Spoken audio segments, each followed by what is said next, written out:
Bonjour à tous, aujourd'hui une petite vidéo sur les SICAV mixtes, les fonds patrimoniaux. Alors, qu'est-ce qu'une SICAV mixte? Une SICAV, nous avons vu précédemment ce à quoi cela correspondait. Mixte, pourquoi le terme mixte? Puisque cette SICAV n'est pas composée à 100% d'actions, à 100% d'obligations, à 100% de valeur monétaire, mais elle a une composition à la fois d'actions, à la fois d'actions et d'obligations, et à la fois de monétaire, d'actions et d'obligations. En fait, comme il y a plusieurs instruments financiers qui rentrent dans la composition de cette SICAV, on l'appelle SICAV mixte. C'est ça l'intérêt. L'intérêt, donc, c'est d'avoir une classe d'actifs qui est complètement différente et qui surtout répond à des attentes différentes de la part des investisseurs. Je m'explique. Aujourd'hui, il y a une grande mode des ETF ou trackers. Ces ETF ou trackers qui suivent la réplication d'un indice, on va reprendre le sempiternel ETF CAC 40, puisque tout le monde sait ici à quoi correspond le CAC 40. Cet ETF CAC 40 va être composé uniquement d'actions composant le CAC 40. Avec la SICAV mixte, l'avantage, en fait, c'est d'avoir accès à plusieurs supports d'investissement financier au sein d'une même entité, en l'occurrence la SICAV. Là, le second gros avantage de cette SICAV mixte est de pouvoir investir donc en ayant une volatilité moindre qu'une SICAV composée uniquement d'actions et d'avoir une performance sur le long terme nettement supérieure à une SICAV uniquement composée d'obligations de société ou d'obligations d'État.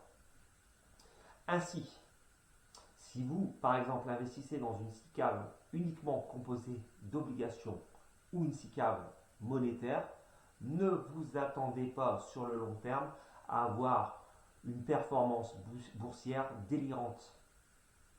Automatiquement, on sait très bien par expérience qu'être investi uniquement sur du monétaire ou de l'obligataire ne permet pas sur le long terme de dégager une performance probante.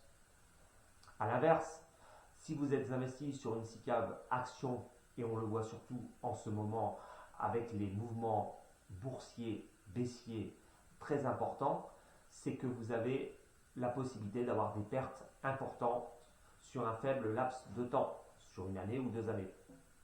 Donc, cette classe d'investissement est pertinente, très pertinente.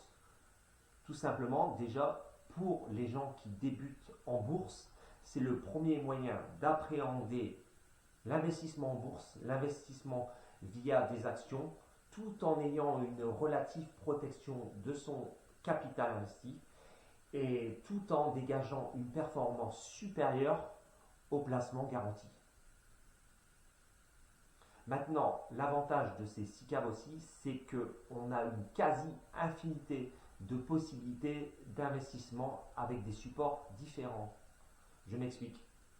Si vous êtes investi sur une SICAV mixte, vous pouvez avoir un différent pourcentage qui varie d'actions et d'obligations et de monétaires, ou voire de matières premières et de métaux précieux, investis à la fois à 80% en actions et 20% sur le reste, ou alors au contraire à 20% en actions et 80% sur des supports plus conventionnels et moins risqués. Et si vous voulez, ce pourcentage varie suivant le type de fonds sur lequel vous voulez investir. Au sein de ces SICAV mixtes, on a ce que l'on appelle les fonds patrimoniaux. Alors, toujours pareil, il s'agit d'une SICAV mixte où le pourcentage d'actions et d'investissements moins risqués, monétaires, obligataires, etc., sont à peu près équivalents. Donc, quand on parle de fonds patrimoniaux, maintenant, vous savez à peu près à quoi cela correspond. Ça correspond à une SICAV mixte avec à peu près un pourcentage égal des actifs risqués comme les actions et le reste comme des obligations. Il est très important de faire cette vidéo sur les SICAV mixtes pour la bonne et simple raison que quand vous faites partie d'une banque de réseau comme la grande majorité d'entre nous, quel que soit le nom de la banque, je ne vais pas la nommer, et que vous demandez à votre conseiller financier d'investir, Dans la majorité des cas, ce dernier va vous proposer des SICAV mixtes. Deux raisons à cela. Déjà, parce que si vous n'avez jamais investi en bourse, le conseiller financier, s'il fait bien son métier, voudra quand même que vous investissiez en bourse tout en prenant un risque plus limité qu'en investissant uniquement sur des actions. Et donc, cela permet à vous aussi de diversifier votre patrimoine, de faire une première entrée sur les marchés financiers et tout ceci en pondérant le risque. On va revenir à l'aspect de la volatilité. Vous imaginez bien qu'une SICAV qui est composée majoritairement, voire exclusivement d'actions, sera beaucoup plus volatile qu'une SICAV qui est composée de moitié d'actions et de moitié de placements plus ou moins garantis. Automatiquement, en cas de mouvement financier important, si vous êtes investi dans un support qui ne contient que des actions, ça va faire, en fait, sans faire de mauvais jeu de mots par rapport à la situation actuelle, les montagnes russes. Tandis que si vous êtes investi sur des supports avec une partie du capital qui est tout de même, on va dire, protégé, même si j'aime pas le terme protégé, puisqu'en fait, il n'est jamais protégé, même sur cette partie obligataire, là, en cas de, quand les marchés financiers tendent, ce qui arrive, là, votre capital va moins varier à la baisse. Mais attention, il y a un revers à la médaille. En cas de période d'euphorie boursière et de forte hausse des marchés financiers, ça va être dans l'autre sens, c'est que vos SICAV mixtes vont moins performer que les SICAV composés uniquement d'actions. Donc, après cette première définition et les avantages et les inconvénients des SICAV mixtes, vous vous rendez compte que quel que soit le patrimoine, c'est important de détenir ce type de SICAV. Tout simplement déjà pour deux raisons. Vous ne pouvez pas être investi aujourd'hui uniquement en ETF actions et vous ne pouvez pas aujourd'hui être investi uniquement en produits à capital garanti type livret A, type CEL, PEL. Pourquoi? Puisque dans les deux cas de figure, dans le premier cas, vous ne réussirez jamais à capter la performance sur le long terme des marchés financiers. Et sur le second cas, vous allez avoir des grosses difficultés en cas de baisse boursière et il faut avoir le cœur bien accroché quand vous avez 100% de vos actifs qui sont investis sur des actions.